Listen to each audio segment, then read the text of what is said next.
சித்திரை nursing கல்லூரி தமிழக அரசால் அங்கீகாரம் பெற்று இந்திய நர்சிங் கவுன்சில் மற்றும் தமிழ்நாடு நர்சிங் கவுன்சில் மற்றும் டாக்டர் எம்ஜிஆர் மருத்துவ பல்கலைக்கழகத்தால் அங்கீகரிக்கப்பட்டது. பிஎஸ்சி நர்சிங் 4 வருட படிப்பு. ராகவேந்தர் மல்டி ஸ்பெஷாலிட்டி மருத்துவமனையுடன் இணைந்து செயல்படுகிறது. தகுதி வாய்ந்த பேராசிரியர்கள் மற்றும் விரிவுரையாளர்கள் மூலம் பயிற்சி அளிக்கப்படுகிறது. மாணவிகளுக்கு வசதியான தங்கும் விடுதி மற்றும் சிறந்த உணவு அளிக்கப்படுகிறது. மருத்துவமனைகளில் நேரடி பயிற்சி மற்றும் தனிப்பட்ட கவனிப்பு வழங்கப்படுகிறது. மதுரை மாநகரிலே மைய பகுதியில் அமைந்துள்ள செவிலியர் கல்லூரி.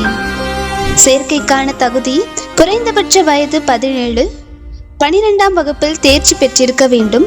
அறிவியல் பாடப்பிரிவில் மொத்தமாக 45% பெற்றிருக்க வேண்டும். மேலும் விவரங்களுக்கு சித்திரை நர்சிங் கல்லூரி 36E குருவிக்கார சாலை, மதுரை 9.